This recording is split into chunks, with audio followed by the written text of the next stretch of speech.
I wonder if we might start, Rik, if you could tell me about one particular day in your life. And that day is May 29th, 1983.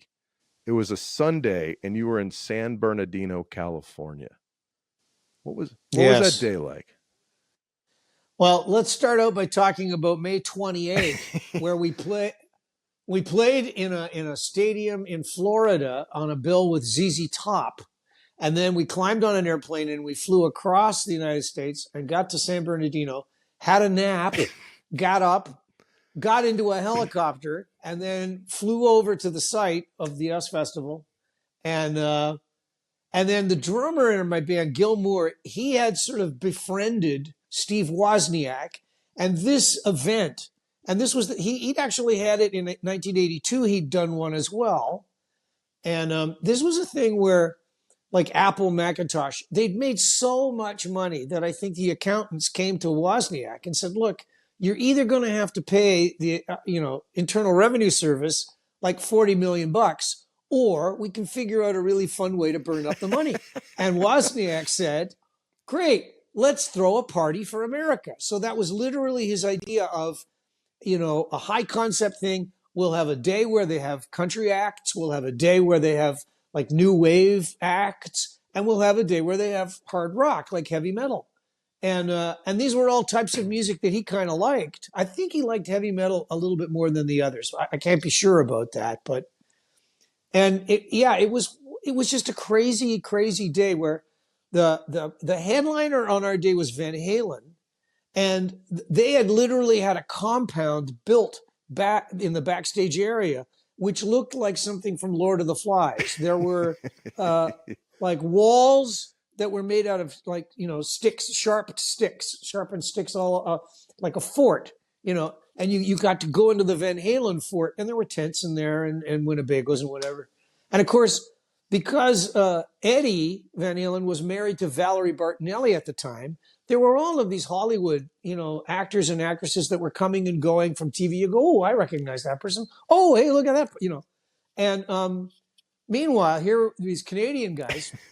we're just in our, bunkered down in our Winnebago, kind of going like, oh, what a weird day. And we were sandwiched in the middle of the day. The acts before us were like Motley Crue and Judas Priest. I think Priest went on just before us. And they literally climbed onto like Harley Davidsons and drove them up onto the stage wearing studs and leather and I thought, man, it was like 95 degrees in the shade that day.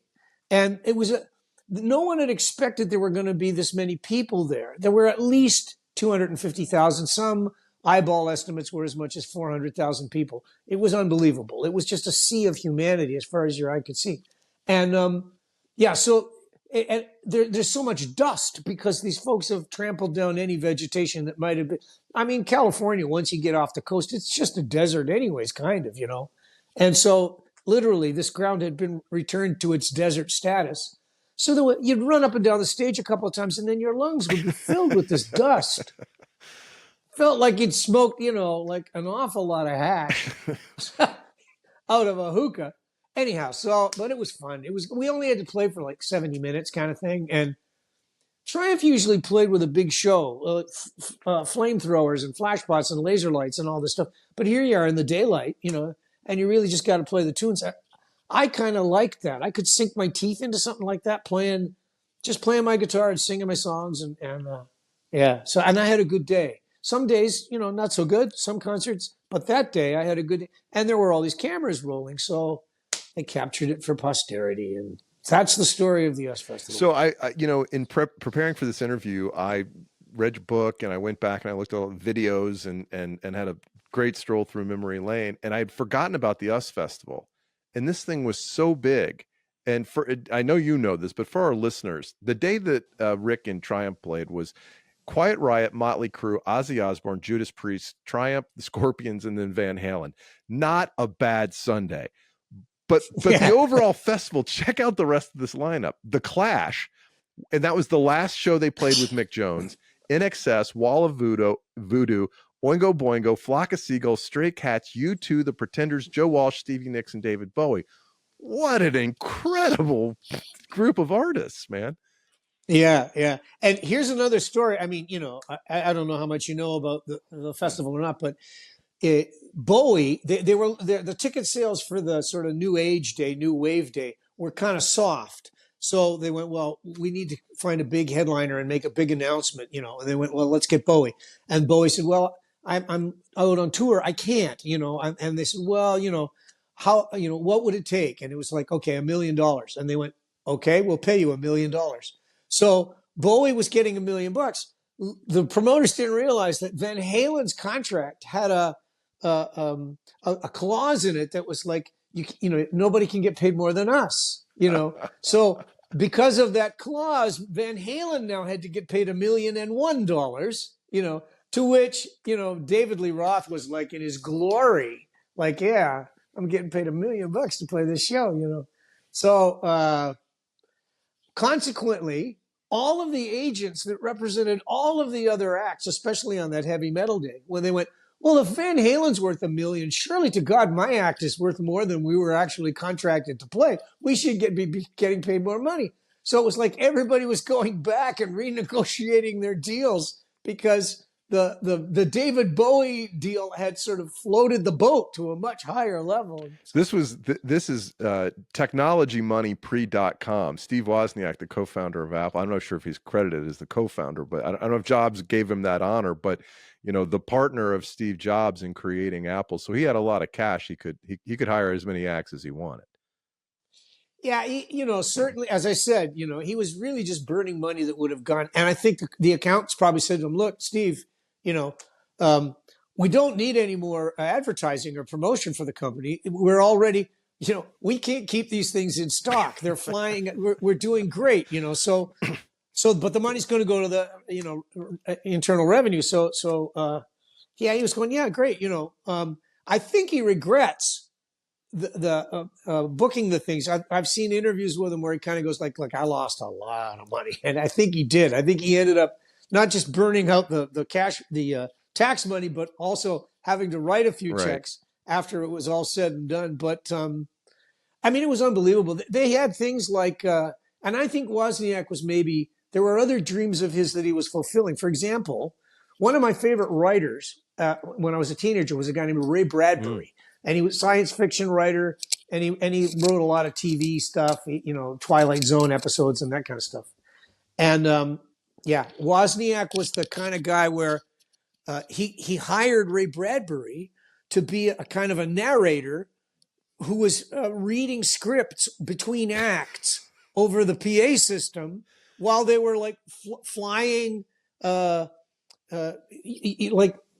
floating airplanes over top of the a drone stuff didn't really exist yet, but I think Wozniak had a handle on that technology. So there was like drone stuff going on of things that looked like spaceships while Ray Bradbury would be reading. That's incredible. And you go, okay. What a day. I as I'm watching the documentary, there's the live at the US Festival, I believe. And then there's the documentary about your band, Rock and Roll Machine, both great. As I'm watching you, what's it like to sing songs that you wrote to 300,000 people and hear those people singing them back to you? There's a surreal quality to it. The other thing is that in that particular circumstance, there was such a large stage for the cameras to be rolling, dollies on tracks and things and substages for that. And then a huge pit for all of you can imagine this was like a global sized event. So there was a pit for photographers and it was humongous. And then there was a barricade that was very high. And so the fans, the actual audience is a good 70 to 100 yards away from where you're actually on stage. You're really just playing for the cameras, And and in other circumstances where you're playing for large crowds, there are moments where you can't see a thing. The spotlights have come on and it's just a sea of blackness. You're really just kind of playing to the void and you're doing your show, So it's kind of easy. When there's rear lights that come on, now you can see folks and then you go, oh boy, I hope I didn't leave my fly down or something. Like that other side of it starts to enter into the equation Especially where, when you're wearing 80s spandex. I mean, that's yeah, I know. I'll never live that down, but hey, it that's works, man. fine. It was part of the time. I, I, Here's a story. 1978 ish, 79. Uh, we had to deal with RCA Records, and our bass player Mike Levine talks to them about wanting to shoot concert film footage, and so they make these. We go on a soundstage in Kleinburg, Ontario. We shoot, I think, 3 or 4 songs from the Just a Game album, and I'm in these jumpsuits. They have a little skinny straps. They're scooped in the front, kind of go down to your navel, and they're bell bottoms, but they're skin tight kind of things. And we've already been out on the road playing for a bit, and these jumpsuits are starting. They're a little bit of wear and tear. The spandex is starting to stretch out. The lycra is giving. But so we're doing a song called "Lay It on the Line," and as I'm doing the song and I'm singing and they're shooting the close-ups, the strap kind of falls off my shoulder, so that now I'm bare shouldered and bare chested. And then a flashpot blows off behind me so that it's kind of like my face disappears into white. And then it kind of comes back, the camera bulb recovers. And here's my face coming out of the white hot heat of the flash. Okay. So fast forward a year or so, MTV is just starting up. They haven't got enough product. They haven't got enough content to be able to be playing 24 hours a day. So they're searching around. They're going, what bands have got videos? And RCA goes, well, we have this. And by the way, those videos only got made because RCA was in a huge war with Sony Betamax, which format was going to become, RCA had VHS and Sony had Betamax. So it was like, and they got this, they go, oh, you know what we'll do? We'll put VHS machines in every record store in the country, and we'll put the Triumph thing on there on a loop. So everybody will be seeing the Triumph stuff, but they'll also be marveling at this new VHS machine that's, playing this tape. So that was sort of the edge that Mike had used to talk them into doing this thing. So now MTV's got this video, and they start really, well, then the young teenage girls that get home from school and they're watching the thing and they're going, who's the blonde guy that has the red thing fall off his shoulder and his head explodes? That's fantastic. So then MTV starts using that clip, that money shot, in their advertisement, bumper, which is like MTV, and they'd show the astronaut, with his flag, Sure. that thing. But then there would be this little clip of Rik Emmett from Triumph with his, strap falling off and his head exploding. And it was like, and so, that's just luck, right? In a career, that's just luck that those kinds of things happen. So I'm trying to relate to your crazy money. No, that was crazy. Yeah, it's a terrible name for the podcast. I've been doing it 5 years and I haven't been able to think of a better name because it has nothing to do. It's really about what's our relationship with money. Does it help us or distract us from living the life we want to live? And you talk about this a lot in the memoir, right? You talk about how you got started and trade-offs between being successful and family life and stuff like that. So how old were you when you played your first gig? Oh man, it depends what you're going to define as a gig. High school, you were playing in high schools and stuff like that, right? Oh yeah, I mean even before that, I was still in high school and played my own old grade 8 graduation, my school for the grade 8 graduation of somebody else, maybe 3 years later or something. I think, by the way, Rik, I just noticed the date of US Festival. I think that's probably the weekend I graduated from 8th grade. So just. I'm a few years younger than you, but I was like, I swear that's like that same weekend. Yeah, I mean, I'll never forget because May 29 was my younger brother's birthday. And I was never really around for his birthdays because invariably Triumph would be out on the road. Memorial Day weekend was always a really good, that was a good payday to be out somewhere. And it was the beginning of the outdoor season. You could be playing the Speedway in Toledo, or you could be playing, as I mentioned earlier, you could be opening for ZZ Top. How cool is that? Yeah. So there was always big shows. So you started in like elementary and high school shows, gigs like that. Yeah, I mean, I literally was. My mom would drag me to. She was a singer in the church choir, and I had a high soprano, boy soprano voice. So I was the first soprano in the church choir. And I think there was probably one Sunday where I was supposed to sing a solo. And I was really self-conscious, shy kind of a kid. And my mom would say, no, come on, you got to learn how to do this. You got to overcome your shyness. You got to perform. So the first gigs would have been, church gigs, and that kind of stuff. And then I was in an all-city school choir as a boy soprano, and that was at Massey Hall in Toronto. So, and the boy sopranos got to be in the front row of the choir on the stage of Massey Hall, which is a world-famous concert hall. And I would have been maybe in grade 5, So and I'd accelerated grade 3 and 4. So I was probably 9 years old, 8 years old. So those were kind of my first gigs, but in a band, it would have been in high school and stuff. I was in a band once called General Mud. It would have been around grade 12, somewhere around there. And we used to play this school called Jesse Ketchum. On Friday nights, they would have these open dances. And it was 25 cents at the door. And we would get enough that we could go down the street and buy a pizza after. And my dad he had an old Rambler Classic, and we would go and rent a PA. And then from Long and McQuaid's in Toronto, and it was one of those old with big columns, speaker columns and a head, and we'd even have to rent the mic stand, and it would all be sticking out the trunk of my dad's car as he drove us to this gig. And I would go, "Okay, Dad, you got to come back and pick us up at 10:45, okay?" How are your parents? Were they supportive as you got to like university age and it became clear that music was your thing? Were they conflicted about the creative route versus a more traditional route in business? I don't think my dad was much of the story that I like to tell there is my dad never really bought into the whole program until I bought them a house. And then that'll do it. As I handed him the keys, he goes, "Well, I guess this music thing is kind of working out for you."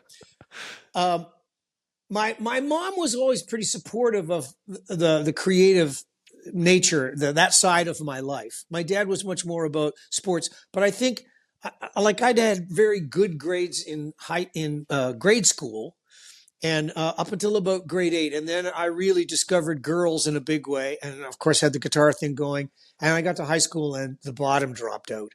But before that, my mom and I had a run-in because of the religion thing. Like, my mom was very religious in the church on Sunday. And in my youth, I had been, I've always been there with her. And then I got to about the age of about 12, and I went, "I'm sorry, I'm agnostic. I can't buy into this God thing. I can't buy into the afterlife. I respect the morality of your religion, but everything else about it seems based on this, bizarre supernatural thing that I just can't, I don't get." So I'd had a big falling out with my mom at that point.